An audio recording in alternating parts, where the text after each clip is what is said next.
चलिए तो आगे बढ़ा जाए। और अब तक जो बात की हमने सेंटेंस में दो पार्ट बांटे थे, सब्जेक्ट और प्रेडिकेट। तो सब्जेक्ट को हमने पढ़ लिया है और मैंने कहा था कि जो पढ़ लिया है और जो पढ़ा दिया गया है वो आपसे पूछा भी जाएगा। तो सब्जेक्ट में मैंने आपको बताया था कि सब्जेक्ट होने के लिए क्या क्या चाहिए है, ऐसा कुछ मैंने बताया। तो सब्जेक्ट होने के लिए क्या क्या आपका चाहिए, चलो आप ही बताओ जी। यस बताओ। Noun, pronoun, noun, pronoun and noun equivalent. Noun equivalent. चलिए नाउन इक्विवेलेंट में क्या क्या था यूटर, क्या क्या आता है नाउन इक्विवेलेंट में? यू बैक साइड आप बताओ। देखा नहीं आपने घर जाके? हैं देखा घर जाके? उसको देखो ना थोड़ा सा, देखो ऐसे कैसे बात करेंगे, देखना तो पड़ेगा ना। घर जाके रिवीजन नहीं किया? देखा था? नहीं देखा? क्यों? टाइम नहीं मिला? टाइम नहीं मिला?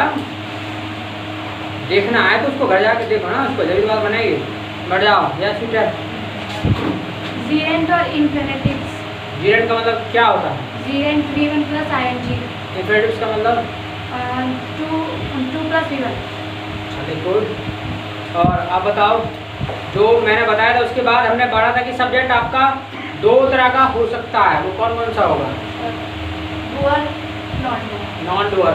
अगर किसी सेंटेंस का मान लीजिएगा डुअर होगा, किसी सेंटेंस का सब्जेक्ट डुअर होगा, तो उस सेंटेंस के चैप्टर का नेम क्या होगा? टेंस। टेंस होगा। अगर नॉन डुअर होगा तो वॉइस। चलिए गुड, ओके। चलिए तो अभी तक इतनी हमने बात की थी है, इतनी चर्चा की थी। और जैसे आपको कहा था कि सबसे छोटी जो इकाई होती है वो होती है आपकी लेटर, और उसके बाद बताया था आपको सेलेबल, और इसके बाद जो आपको बताया था वो था आपका वर्ड, इसके बाद जो आपको बताया था वो था आपका क्लाउड है, क्लाउड था, और क्लाउड के बाद क्या था आपका? सेंटेंस था। यानी अभी तक जो हमने किया था वो क्या काम किया था? हमने सेंटेंस के बारे में जाना था है, और सेंटेंस को दो पार्ट में बांटा था। सब्जेक्ट के बारे में हमने जाना और प्रेडिकेट के बारे में हमने नहीं जाना। ठीक, तो प्रेडिकेट को भी हम सीख लेते हैं, आखिर प्रेडिकेट क्या होता है। याद रखिएगा, जब आपको मैंने बताया कि सेंटेंस है, सेंटेंस में आपको तीन ही चीज़ें मिलेंगी, subject plus verb plus other word. तो ये तीन चीज़ें आपको मिलेंगी है, ऐसा कुछ आपको मिलेगा। तो यानी सब्जेक्ट को छोड़ करके जो भी आपका पार्ट बचता है वो आपका प्रेडिकेट है। इट मीन्स उस प्रेडिकेट में आपका सब्जेक्ट नहीं होता, बाकी सब होता है। ठीक, यानी प्रेडिकेट का मतलब है सब्जेक्ट को छोड़ करके जो कुछ बचता है वो आपका प्रेडिकेट है। ठीक, तो इतना क्लियर हुआ। उसके बाद चलिए सीधा आप क्रम वाइज सीखेंगे, वन बाय वन करके। यानी लेटर क्या होता है, यानी अगर लेटर की हम बात करें कि लेटर आखिर होता क्या है। ठीक, अगर लेटर को हम जानने का प्रयास करें कि लेटर होता क्या है, तो लेटर का मतलब है it is a part of alphabet. ये अल्फाबेट का पार्ट होता है, उसका अंश होता है, भाग होता है।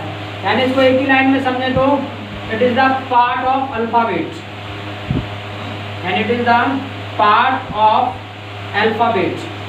यानी अल्फाबेट का पार्ट होता है, उसका एक अंश होता है, उसको हम लेटर कहते हैं, जो इंग्लिश में सबसे छोटी इकाई होती है। ठीक, उसके बाद दूसरा नंबर आता है आपका कि सेलेबल क्या होता है। ठीक, अब सेलेबल को पढ़ने के लिए आपको एक बार पहले आप वर्ड को जान लीजिए, आखिर जो वर्ड है उसका मतलब क्या होता है, तो सेलेबल आपको पता चल जाएगा। जैसे मान लीजिएगा हमने बोला वर्ड को जानना है कि वर्ड क्या होता है, वर्ड आखिर हम किसे कहते हैं। तो वर्ड का मतलब क्या होता है? वर्ड का मतलब होता है जो आपके लेटर से जुड़ करके बनता है। ठीक है, यानी एक लेटर्स का ग्रुप होता है और जो वेल अरेंज होता है उससे आपका तैयार होता है वर्ड, और जो मीनिंगफुल होता है। It means in a good frame we can say a well arranged group of letters और which makes a complete sense. यानी एक सही ढंग में, यानी सही क्रम में अक्षरों का समूह जिसका कुछ मतलब निकलता हो, दैट इज कॉल्ड वर्ड, उसको हम वर्ड कहते हैं। यानी a well arranged group of letters which gives a complete sense या which makes a complete sense, जिसका कुछ मतलब निकलता हो, दैट इज कॉल्ड वर्ड। यानी क्या मतलब, हमने क्या कहा? अ वेल अरेंज्ड, अ वेल अरेंज्ड, यानी अ वेल अरेंज होना चाहिए, और क्या होना चाहिए? वो ग्रुप होना चाहिए। और किसका ग्रुप होना चाहिए? ऑफ लेटर्स, लेटर्स का होना चाहिए। जो ग्रुप होना चाहिए वो लेटर्स का होना चाहिए। याद रखना वर्ड जो आपका तैयार होगा वो लेटर्स से तैयार होगा, यानी जो लेटर्स का एक समूह होगा और वेल अरेंज होगा। वेल अरेंज मतलब सही ढंग में व्यवस्थित तरीके से, मतलब जो अरेंज होगा, क्रम होगा उसका, ऑफ क्या? लेटर्स का। विच गिव्स, और यानी which gives a complete sense, which gives a complete sense, यानी जो सेंस आपका देगा वो क्या देगा? कंप्लीट देगा, उसका सेंस कंप्लीट होगा, यानी उसका कुछ मतलब होगा। दैट इज कॉल्ड वर्ड, उसको हम वर्ड कहते हैं। जैसे मान लीजिएगा हमने बोला गुड, हमने बोला गुड, तो ये क्या है? लेटर्स का एक अरेंजमेंट है, एक ग्रुप है, और इसका मतलब भी होता है। अब मान लीजिएगा तो ये अभी गुड है तो it means that is a word, ये क्या है? वर्ड है। इफ वी से और we arrange in a disorder, मान लो इसको डिसऑर्डर में लगा दें, जैसे मान लीजिए हमने कर दिया OODG कर दिया, so this is the arrangement of letters. Word का अरेंजमेंट तो है बट क्या है? वेल तरीके से नहीं है, अच्छे तरीके से नहीं है। It means this is not a word, ये आपका वर्ड नहीं है। Why? Because it will not give a complete sense. इसका मतलब क्या है? पूरा मतलब नहीं निकलेगा, यानी कोई कंप्लीट सेंस नहीं देगा, ठीक? इसका कोई मतलब नहीं है, so it's not a word, ये वर्ड नहीं है आपका। तो वर्ड मीन्स वर्ड, वर्ड का मतलब क्या होता है? जिसका कुछ कंप्लीट सेंस निकलता हो, जिसका कुछ मीनिंग होता हो, यानी वर्ड जो होगा वो मीनिंगफुल होगा और सही ढंग में लेटर्स का एक ग्रुप होगा, उसको हम वर्ड कहते हैं, ठीक? तो इतना क्लियर हुआ होगा।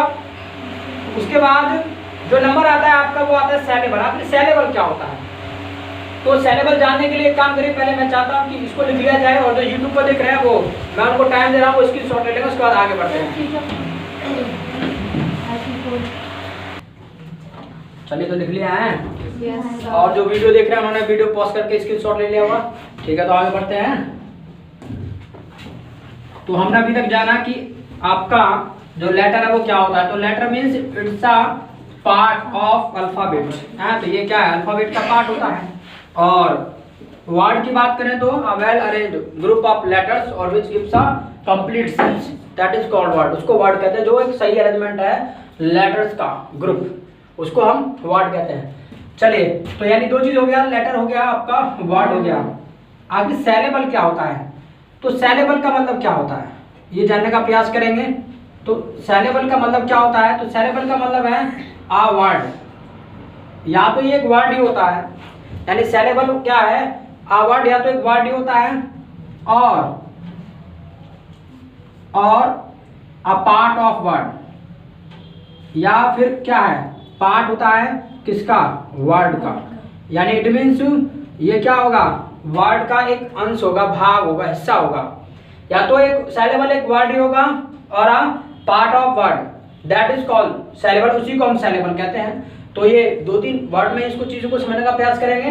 बाकी भाई आ वर्ड या तो वर्ड होगा या पार्ट ऑफ वर्ड होगा। और if I talk about word, और वर्ड की हम बात करें तो मैंने बता दिया आपको कि वर्ड मीन्स क्या होता है? A well arranged group of letters और which gives a complete sense, तो दैट इज कॉल्ड वर्ड है, उसको हम वर्ड कहेंगे। तो ये सेलेबल जो है आपका या तो एक वर्ड होगा या पार्ट ऑफ वर्ड होगा, ये चीज होगा। अच्छा, जैसे मान लीजिए हमने कहा रेड, अब हमने कहा रेड, तो क्या है? ये आपका एक वर्ड भी है और एक आपका सेलेबल भी है, ठीक है? दोनों चीज है। लेकिन आप आपके एक माइंड में क्वेश्चन आ रहा होगा, सर चलो ठीक है, आपने कह दिया ये कि आपका सेलेबल भी और वर्ड भी है, हम कैसे पहचानेंगे कि what is the difference between saleable and word, यानी उनके बीच में अंतर क्या होता है सेलेबल और वर्ड के बीच में? तो याद रखना, जो सेलेबल होता है वो आपका या तो एक तो वर्ड होता है और पार्ट ऑफ वर्ड होता है। और अंदर ये होता है कि सेलेबल का कई बार तो मीनिंग होता है और कई बार नहीं होता है, यानी इट कैन बी ऑल्सो मतलब मीनिंगफुल और नॉट मीनिंगफुल। मीनिंगफुल हो भी सकता है और नहीं भी हो सकता है, यानी ये मीनिंगफुल होगा भी और नहीं भी होगा। कैसे भी होगा, मतलब कैसे क्या नहीं होगा वो जानने का प्रयास करेंगे। यानी सेलेबल जो है आपका एक वर्ड में एक भी हो सकता है और एक से ज्यादा भी हो सकता है, यानी किसी वर्ड में आपका सेलेबल एक भी हो सकता है और एक से ज्यादा भी हो सकता है। कैसे? जैसे मान लीजिएगा अगर एक होगा, मान लीजिए अगर किसी वर्ड में आपका सेलेबल एक है तो उसके लिए हम बोलते हैं मोनोसेलेबल। अगर किसी वर्ड में आपका एक सिलेबल है तो उसको मोनोसिलेबल बोलते हैं। अब आपके माइंड में क्वेश्चन आ रहा होगा कि आखिर सिलेबल हम पहचानेंगे कैसे कि वर्ड में कितने हैं और कितने नहीं हैं। तो याद रखना, जितनी बार भी आपको बोलने में मुख्य द्वार पर कठिनाइयों का आपको सामना करना पड़ेगा, जितनी बार भी वर्ड को आप तोड़ करके बोले, वर्ड टूटे, उतने ही उसमें सिलेबल होते हैं वर्ड में। जैसे रेड है तो रेड है एक बार में बोल रहा है, भाई आपने बोला रेड तो क्या है, एक ही बार में बोल रहा है, तो it means it's a monosyllable. ये मोनोसिलेबल है क्योंकि इसको एक बार में बोला जा रहा है। हमने कहा गुड, तो गुड एक ही बार में बोला है गुड, तो ये भी क्या है आपका मोनोसिलेबल है। अगर मान लीजिएगा किसी आपका वर्ड में दो सिलेबल है तो उसको हम ना डाई सिलेबल कहते हैं, उसको डाई सिलेबल कहते हैं। अब डाई सिलेबल का कैसे, जैसे मान लीजिएगा हमने बोला यूजफुल, अब हमने यूजफुल बोला तो इसको जानने का प्रयास करिए। यूजफुल यानी दो बार में वर्ड को बोला जा रहा है यूजफुल, यानी दो बार हमारे मुख्य द्वार पे वर्ड टूट रहा है यूजफुल। तो इसमें क्या है आपके, यानी यहाँ पर दो सिलेबल मौजूद हैं। और याद रखना, जिस वर्ड में दो सिलेबल होते हैं उसको हम डाई सिलेबल कहते हैं। ऐसे ही मान लीजिएगा और लेके हम कंप्लीट, कंप्लीट। अब इसको बोलने का प्रयास करिए, कंप्लीट, यानी दो बार बोला है complete, it means there are also two syllables. यहाँ भी क्या है, दो सिलेबल है, यानी काम और प्लीट। तो यानी एक सिलेबल होगा तो उसको बोलेंगे मोनोसिलेबल, दो होगा तो डाई सिलेबल, अगर दो से ज्यादा हैं तो उसको हम बोलते हैं पॉलीसिलेबल, उसको हम पॉलीसिलेबल बोलते हैं। अगर दो से आपको ज्यादा किसी वर्ड में सिलेबल देखे तो उसको हम पॉलीसिलेबल कहते हैं। कैसे, जैसे मान लीजिएगा हमने बोला ब्यूटीफुल, ब्यूटीफुल, हमने ब्यूटीफुल बोला तो इसको जरा वर्ड को बोलने का प्रयास करिए। कई बार तो आपको लगेगा आप पहचान नहीं पाओगे, आपको कि आप ये कहते ना ब्यूटीफुल जी, हमने तो एक बार बोल दिया ब्यूटीफुल है, तो इससे मतलब नहीं है। इसको देखो ना कि कितनी बार टूट करके ये बोला, जब आप इसको आप ब्रेक करके बोलेंगे तो आपको पता चल जाएगा कि ब्यूटीफुल यानी 3 syllables are there, it means there are 3 syllables। यहाँ पर क्या है, 3 syllable है, यानी ब्यू और टी और फुल। तो जब दो से ज्यादा हो तो उसको हम पॉलीसिलेबल कहते हैं। ऐसे मान लीजिएगा हमने बोला इनकम्प्लीट, इनकम्प्लीट हमने बोला, अब इनकम्प्लीट बोला तो incomplete, it means they are also 3 syllables। यहाँ भी कितने हैं, 3 syllables हैं, यानी इनकम्प्लीट। तो यहाँ पर कितने हैं, 3 आपके syllables हैं। तो इस तरीके से जो है आपके सिलेबल एक भी हो सकता है, दो भी हो सकता है, और दो से ज्यादा भी आपके हो सकते हैं। मान लीजिए और वर्ड जानने का प्रयास करें, हमने लिखा रिकमेंडेबल, रिकमेंडेबल, रिकमेंडेबल हमने लिखा, तो जरा इसको जानने का प्रयास करिए।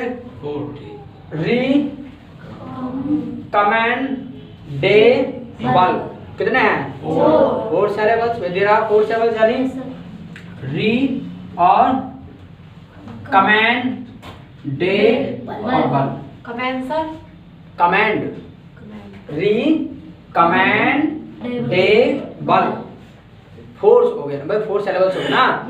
री कमेंड डे बल, या ये करना चाहते हो कि री और कमेंड और ये एबल जी हैं, ऐसे कर देती कि जी 3 रह जाएंगे, री और कमेंड। तो भाई कमेंड को भी तो आप बोलोगे तो ये री कमेंड तो सीधा जाएगा ना, तो री कमेंड डे और फिर बल, तो it means there are 4 syllables, यानी री कमेंड डे बल। तो री कमेंड और डे और बल, इस तरीके से, तो it means there are 4 syllables। ठीक, तो इस तरीके से एक वर्ड में आपके एक सिलेबल भी हो सकता है, दो भी हो सकता है, दो से ज्यादा भी हो सकते हैं। इस तरीके से सिलेबल और वर्ड के बीच में अंतर होता है। यानी वो क्या है, सिलेबल वर्ड तो क्या है, a well arranged group of letters होगा, बट जो सिलेबल होगा वो या तो एक वर्ड होगा या आप पार्ट ऑफ वर्ड होगा। और याद रखिएगा, आप क्या है, कोई भी अगर वर्ड है उसको आप सेलेबल कह सकते हो। कोई भी वर्ड है आप उसको सेलेबल कह सकते हो। इट मीन्स क्या हुआ, every word can be a saleable but every saleable can not be a word. It means this, यानी ये याद रखना है आपको कि हर वर्ड आपका सेलेबल हो सकता है लेकिन हर सेलेबल वर्ड नहीं हो सकता। क्यों नहीं हो सकता? क्यों? क्योंकि कई बार तो सेलेबल आपका मीनिंगफुल होगा, कई बार नहीं होगा। जरा देख लीजिए, जैसे मान लीजिए रेड है, ये आपका वर्ड भी है और आपका सेलेबल भी है, ठीक। गुड है आपका वर्ड भी है और सेलेबल भी है। अब यहाँ आ जाइए, कॉम, और ये मान लो यूजफुल है, यूज है, यूज का भी मीनिंग होता है, फुल है, फुल भी एक मीनिंगफुल है। तो इट मीन्स यहाँ पर 2 सेलेबल्स हैं और दोनों का सेलेबल का मीनिंग है। यहाँ ये कम और प्लीट, मान लीजिए कम है, आप अब ये कम है तो जब ये टूटेगा तो इसको कॉम आप बोल सकते हैं, कॉम तभी तो कॉम तो चलो ठीक है, वो एक मीनिंग होता है उसका कि इसको यूज दिया जाता है .com वगैरह है। बाकी प्लीट, तो प्लीट का तो कोई मीनिंग नहीं होता। तो इट मीन्स क्या है, ये आपका सिर्फ सेलेबल है, वर्ड नहीं है। तो यानी क्योंकि वर्ड का मतलब क्या, जो मीनिंगफुल हो। तो कई बार आपका जो वर्ड है मतलब कई बार आपका जो सेलेबल है वो मीनिंगफुल हो भी सकता है, नहीं हो सकता। अगर मीनिंगफुल है तो वर्ड हो सकता है, नहीं तो नहीं होगा। ऐसे ही आ जाइए व्यू, व्यू का कोई मतलब होता है TIT, कोई मतलब होता है, नहीं होता। फुल है, फुल का तो मतलब होता है, बट व्यू और टी तो कोई मतलब नहीं है इसका। आपने व्यू बोला तोड़ करके एक सेलेबल को और टी अलग से बोला तो इनका कोई मीनिंग नहीं है। तो इट मीन्स हर वर्ड आपका सेलेबल हो सकता है लेकिन हर सेलेबल वर्ड नहीं हो सकता। तो ये अंतर होता है आपके वर्ड और सेलेबल के बीच में। तो ये इतना क्लियर हुआ आपका? Yes, no? और जो यूट्यूब देख रहे हैं उनका भी क्लियर हुआ होगा। अगर क्लियर नहीं हुआ तो आपको कमेंट बॉक्स में कमेंट करना, फिर से इसके बारे में हम चर्चा कर देंगे। चलिए, तो मैं चाहता हूँ उसको लिख लिया जाए और जो वीडियो देख रहे हैं वो स्क्रीनशॉट ले लेंगे। चलिए, तो लिख लिया है, आगे बढ़ा जाए।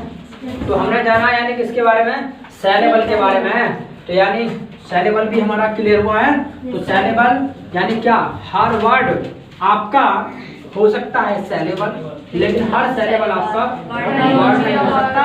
व्हाई? बिकॉज कई बार तो सेलेबल आपका मीनिंगफुल होता है और कई बार नहीं होता है। इस चीज का आपको ध्यान रखना है। चलिए, तो इनमें इसको टिक कर देते हैं। सेलेबल हमारा क्लियर है। सीधा रुक करते हैं क्लाउज का। तो क्लाउज क्या होता है, तो क्लाउज को जानने का प्रयास करते हैं। आगे क्लाउज क्या होता है, तो क्लाउज को जानने से पहले ना हमको जानना चाहिए सेंटेंस है कि सेंटेंस क्या होता है। ठीक है, सेंटेंस को जान लेते हैं एक बार, उसके बाद आपको क्लाउज ऑटोमेटिकली आपको समझ आ जाएगा। थोड़ा सा बताएंगे सेंटेंस का मतलब क्या होता है। याद रखना, आपके लेटर से जो तैयार होता है भाई, वो तो तैयार होता है आपका वर्ड आपका तैयार होता है और सेलेबल भी आपका लेटर से ही तैयार होता है। उसके बाद जब इससे ये वर्ड के बाद क्रम क्लाउज का रहा तो इट मीन्स वर्ड से आपका क्लाउज तैयार होगा और वर्ड से आपका सेंटेंस तैयार होगा। इट मीन्स सेंटेंस का मतलब भी यही होता है कि a well arranged group of words. अब की बात लेटर्स नहीं, अगर लेटर्स बोलोगे तो वर्ड तैयार होगा और वर्ड्स बोलोगे तो सेंटेंस तैयार होगा।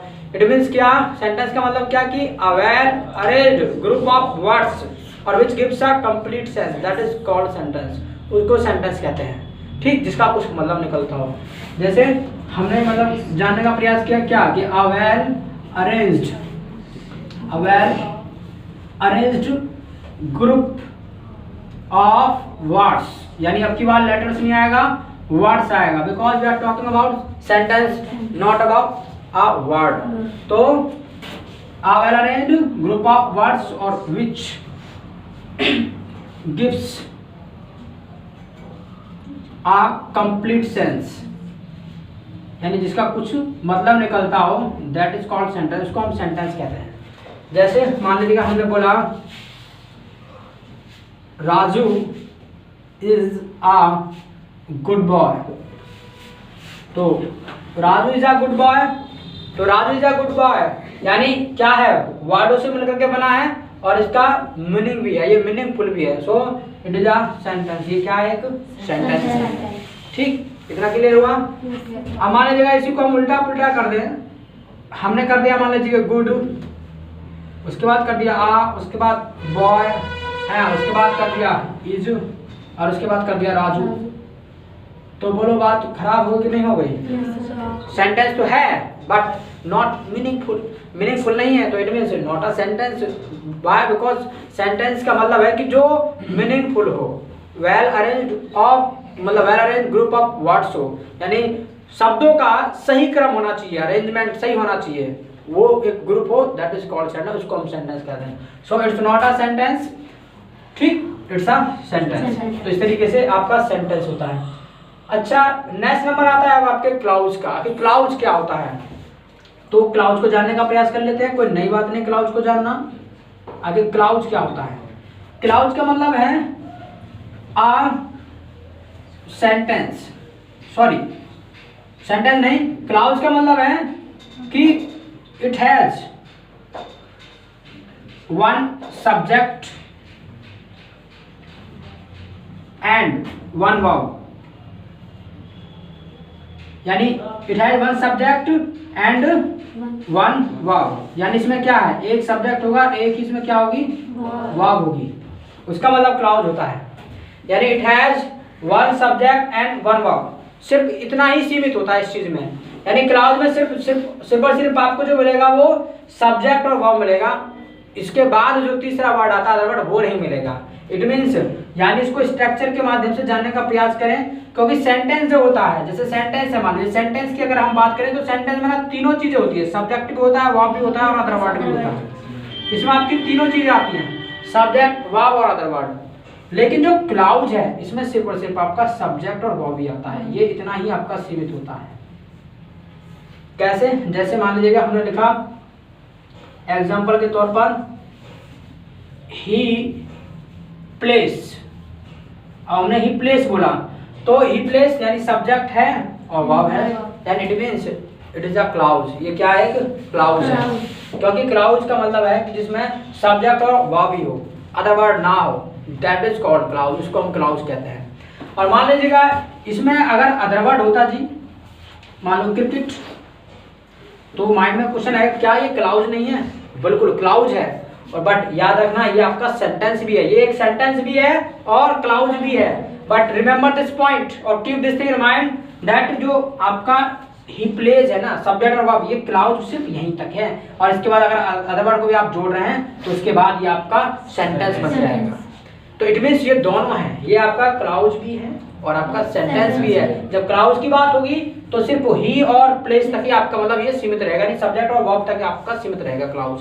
इसके बाद और वर्ड आपका जुड़ता है अदर वर्ड तो it will be are sentence, तो ये एक सेंटेंस होगा। तो यानी इसका मतलब हमको एक बात फिर से पता चलती है कि जो हर सेंटेंस है आपका, यानी every sentence can be a clause, यानी हर सेंटेंस आपका क्लाउज हो सकता है, but every clause can not be a sentence, लेकिन हर क्लाउज सेंटेंस नहीं हो सकती। अब मान लीजिएगा ये लिखा है ही प्लेस क्रिकेट, भाई ये सेंटेंस भी है और क्लाउज भी है, ठीक। अब मान लीजिए हमने इतना लिखा छोड़ दिया तो इसको छुपा लिया, ही प्लेस बोल दिया, तो it will be a pure clause ना, तो भाई तो प्योर क्लाउज होगा। Why, because there will not be a other word, कोई अदर वर्ड नहीं होगा, then it will be a clause only, सिर्फ और सिर्फ आपका क्लाउज होगा।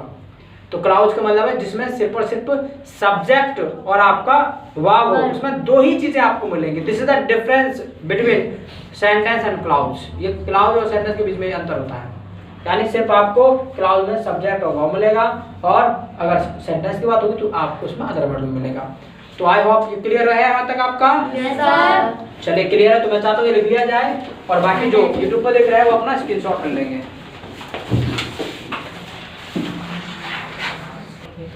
चलिए तो इतना हो गया, लिख लिया है। चलिए आगे बढ़ते हैं। तो हमने जाना किसके बारे में, क्लाउज के बारे में और सेंटेंस के बारे में हमने जान लिया। चलिए तो जाना सेंटेंस आपका क्या होता है, well arranged group of words और which gives a complete sense. और क्लाउज की बात करें तो it has one subject and one verb, उसमें एक सब्जेक्ट होगा, एक ही वर्ब आपको मिलेगा, दैट इज कॉल्ड क्लाउज। और I taught you every sentence can be a clause, यानी हर सेंटेंस आपका क्लाउज हो सकता है, but every clause can not be a sentence, लेकिन हर क्लाउज आपका सेंटेंस नहीं हो सकता, ठीक। इस तरीके से आपको ध्यान रखना है। चलिए इसके आगे हम थोड़ी सी और बात करें तो क्लाउज की, और इसको हम खोलने का प्रयास करें क्लाउज के बारे में।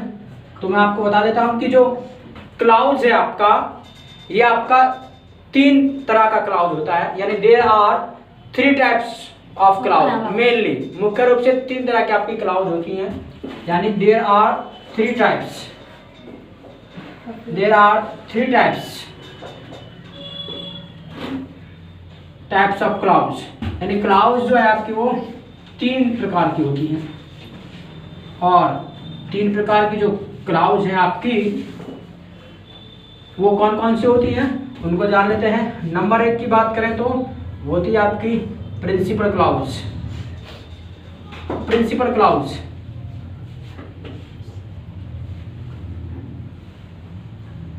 क्लाउड्स और नंबर 2 जो आपकी क्लाउड होती है वो होती है आपकी सबऑर्डिनेट क्लाउड्स।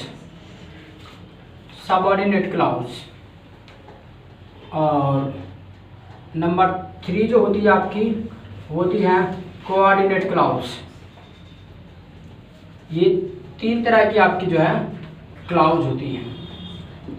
और ये आपकी दिखने में कैसी होती हैं इनको भी जानने का प्रयास करेंगे करके, लेकिन मैं ये चाहता हूँ कि आप ना इसको थोड़ा सा ये है इसको लिख लिया जाए। और इसके रुक जाओ, इसके लिए कुछ और लिख लो थोड़ा सा और, यानी सेंटेंस जो है ना, सेंटेंस भी आपके क्लाउड्स के आधार पर उनको भी लिख लीजिए। सेंटेंस भी हैं आपके जो क्लाउड्स के आधार पर ना, वो भी मेनली जो है आपके 3 तरह के होते हैं।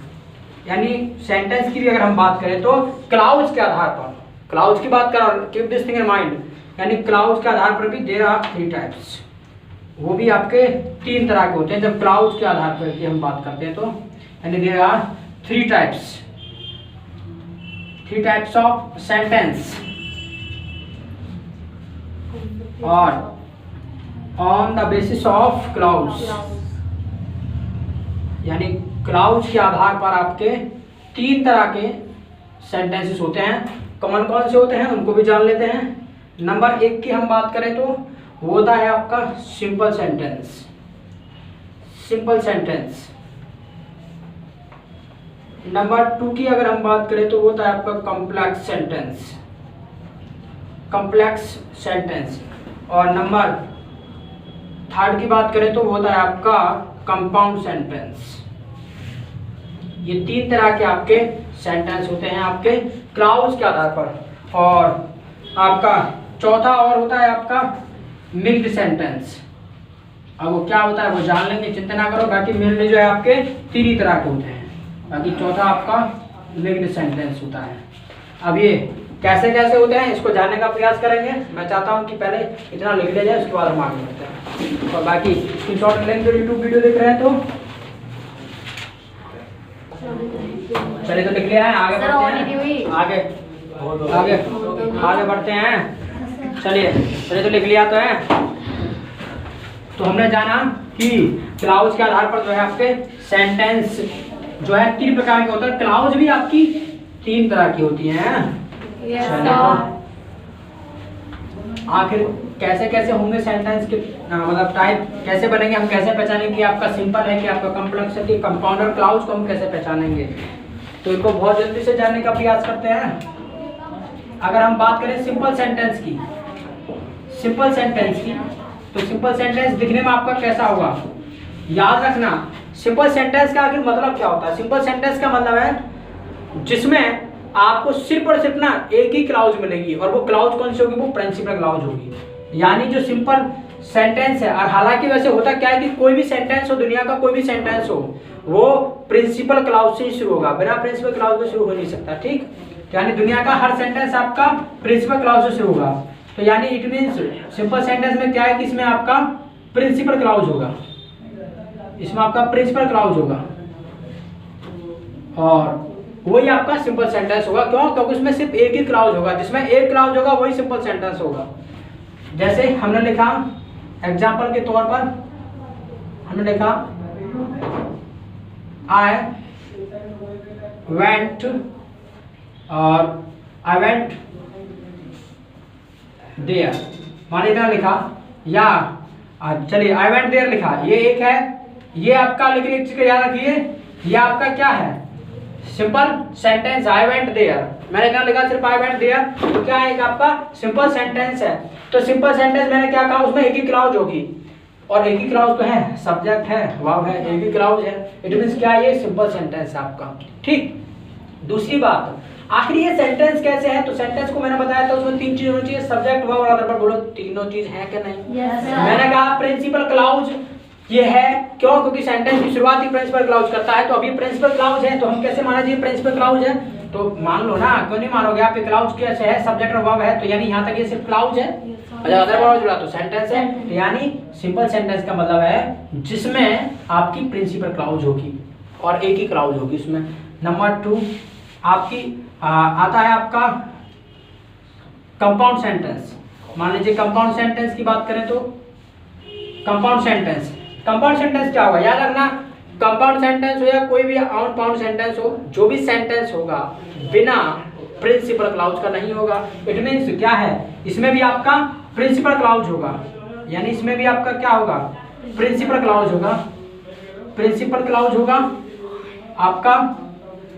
और प्लस जो दूसरा जो इसमें क्लाउज होगा आपका, वो कौन सा होगा उसको भी मैं बताता हूं अभी। तो यानी क्या, प्रिंसिपल क्लाउज होगा उसमें, प्लस आपका जो दूसरा क्लाउज होगा वो होगा आपका इसमें कोऑर्डिनेट क्लाउज। कोऑर्डिनेट क्लाउज, इसमें कोऑर्डिनेट क्लाउज होगा आपका, यानी प्रिंसिपल क्लाउज और कोऑर्डिनेट क्लाउज कैसे होगा? जैसे मान लीजिएगा हमने लिखा एग्जांपल, एक ही एग्जांपल के माध्यम से समझ रहे हैं हम। हमने लिखा I went there and met her. I went there and met her.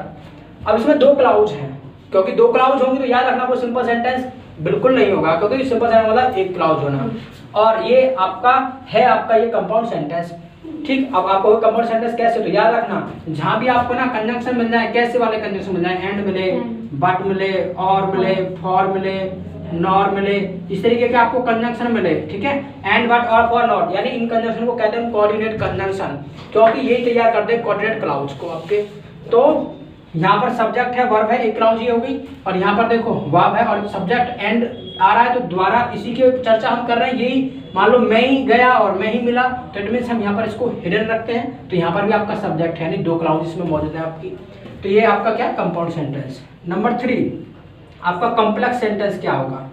Complex sentence, तो कॉम्प्लेक्स सेंटेंस मतलब क्या, कोई भी सेंटेंस हो बिना प्रिंसिपल क्लाउज के शुरू होगा ही नहीं होगा, नहीं होगा बिल्कुल भी। जैसे मान लीजिए हमने लिखा यानी इसमें क्या क्या होगा? प्रिंसिपल क्लाउज होगा आपका, मैं शॉर्ट में लिख रहा हूँ, इसको समझ लेना है। ठीक है, प्रिंसिपल क्लाउज होगा, प्लस इसमें आपकी बात जो क्लाउज होगा वो सबऑर्डिनेट क्लाउज होगा, सबऑर्डिनेट क्लाउज, सबऑर्डिनेट क्लाउज होगा। यानी अब की बार कंपाउंड नहीं, मतलब कोऑर्डिनेट क्लाउज नहीं होगा, सबऑर्डिनेट क्लाउज होगा, तब जाके कॉम्प्लेक्स बनेगा। कैसे?